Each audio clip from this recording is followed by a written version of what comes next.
I wanted to come on here really quickly because the Lord has been tugging on my heart today to get this word out. Now, this word is very specific. So please take it back to the Lord and confirm it. But at the end of January, the Lord led me to go on a 3-day Esther fast.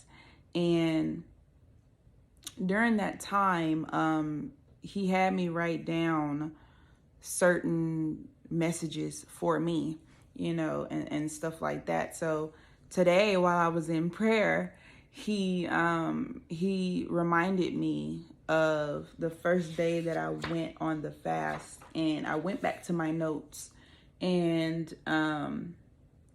he began to speak to me and say that some of y'all, your suffering is no more.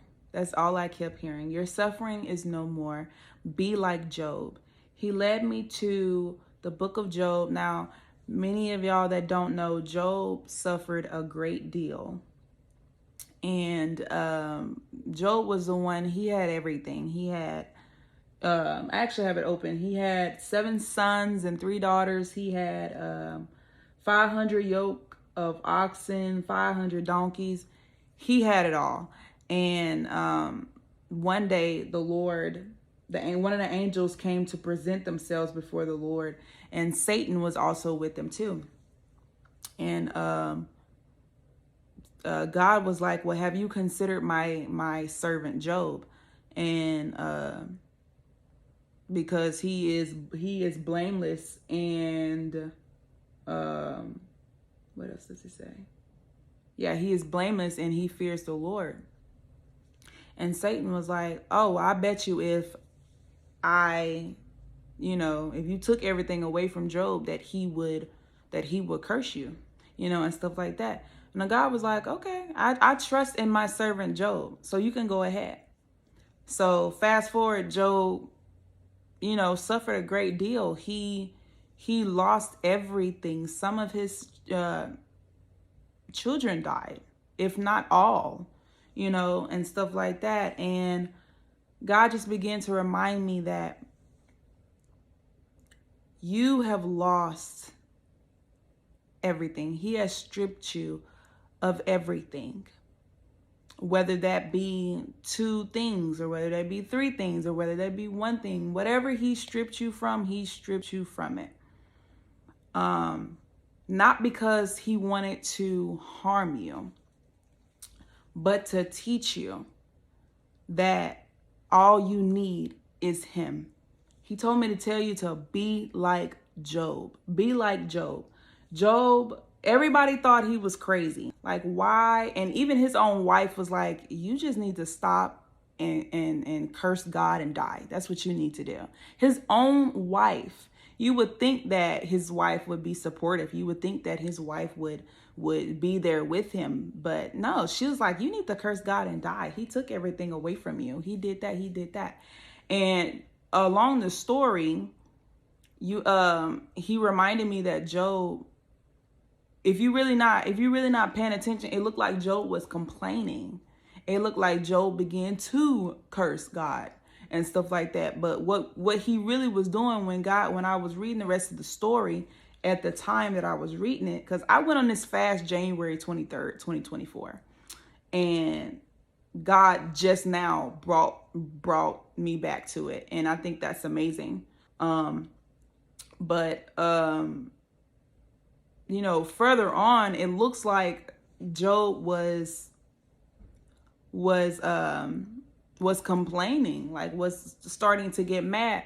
But what God began to reveal to me was he was complaining to him. He was praying to him. He was going to God about every little thing. While everybody thought he was crazy, while everybody was trying to get him to go out of the will of God, Job stayed steadfast in God. He did not lose his faith.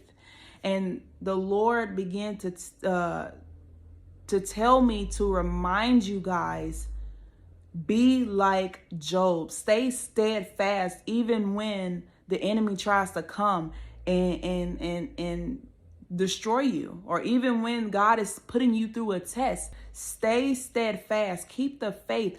Go to him when you're angry. Go to him when you have no hope. Go to him when you just want to get mad, like, why me? Why me? Why am I going through this? Why am I still going through this? Why is it taking long for me to reap the harvest that I'm praying for? But God says, keep holding on. Come to him. He want to hear all of that. He can handle it. He can handle it. Don't ever think that you have to keep all of that bottled up on the inside. He wants to hear it. And if you stay in his presence long enough, he said he's going to give you hope. When you go to him in prayer, he is going to give you hope. He's going to give you hope. He said your suffering is no more. He wants to give you hope and strength. He did not put you through that for you to go through it alone. Some of y'all think that y'all have to go through it alone. Some of y'all think that God is not there, but he is. He's there. He's there. But you got to give it to him. You got to give him them restless nights. You got to give him that constantly overthinking. You got to give him that self-judgment that you keep thinking that you're not doing enough, that nobody sees you, that nobody cares for you. God cares for you. He said he cares for you. He cares for you. He wants to see you reap the harvest that he has for you. You have no idea. You have no idea the harvest that he has for you. Job had no idea the harvest that God had for him, but he stayed steadfast. He stayed keeping the faith. He stayed believing in God, not knowing the future. Because what I noticed, thank you. What I noticed is Job knew who God's character was. Do you know God's character? Or are you praying to him to get something out of him?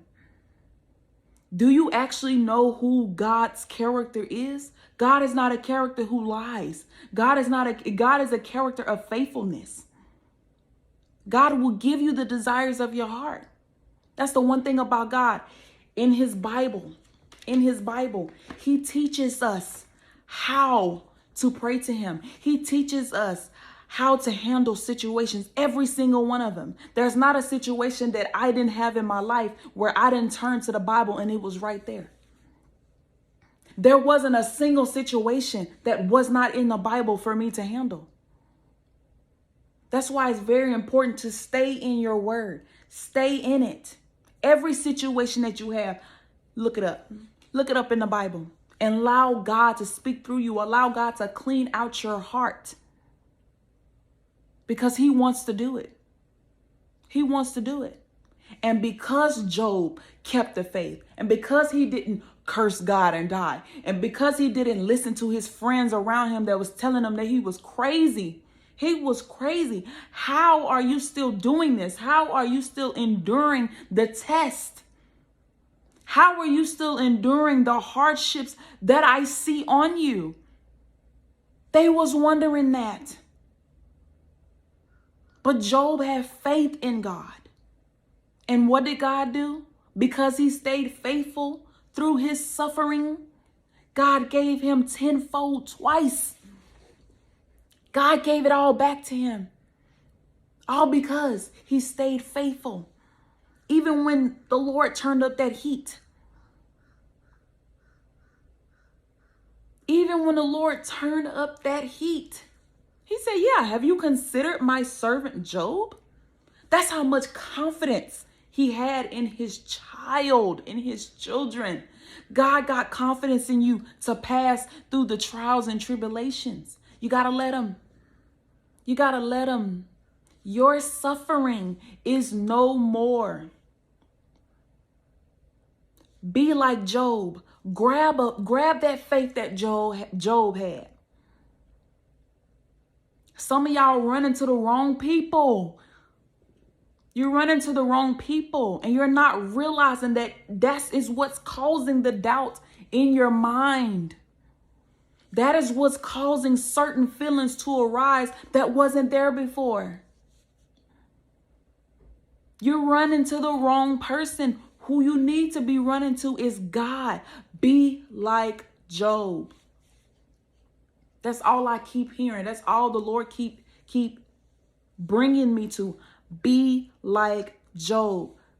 Go to God. Go to God about everything, even if you're angry. Lord, I'm angry. I don't know what's taking so long. I should have been had this by now. Go to him. He's not going to be mad at you. He can handle you. He created you. You don't think he can handle you? He can handle you, baby. He can handle you. Go to him. Trust me, he's going to give you a word every single time. And if he's silent, that's a word too. That's a word too. That's a word too. But even in his silence, he gives you something. Come on now. Even when he's silent, he gives you something. Your suffering is no more. You got to believe it. You got to believe it. You got to believe it. You got to have faith like Job. Job was blessed even more than what he had. And to the average eye, he had a lot. He was very blessed. Job was very blessed. But again, because he kept the faith and because he didn't complain, because he didn't give up on God, not knowing the future. That's the thing. He didn't know the future, but he knew God's character. He knew that God wouldn't leave him nor forsake him. He knew that God was going to return everything back to him. He may not have known how he was going to do it. That's a lot of us today. We don't know how God is going to come through for us, but we believe and we trust in God's character. We believe and we trust in God's character. Are you believing and trusting in God's character today? That's what he wants you to think about. Are you believing in his character? Or are you looking at the promise that he promised you? Are you more focused on the vision instead of his character? Instead of building a relationship with God? That's what he's trying to teach you. Let this be confirmation. That's what he's trying to teach you. Are you learning about God's character? Because, honey, I'm telling you, once you learn about God's character, you ain't gonna worry. You ain't gonna worry. It don't matter what the devil throw at you. It don't matter the thoughts that he put in your mind. It don't matter who he sent to you to get you out of the will of God. You know God's character for what it to be. You ain't worried. You ain't worried. So I'm here to encourage somebody on today. Be like Job. Be like Job. He wants to do it for you. And I hope you have a blessed day. I love you.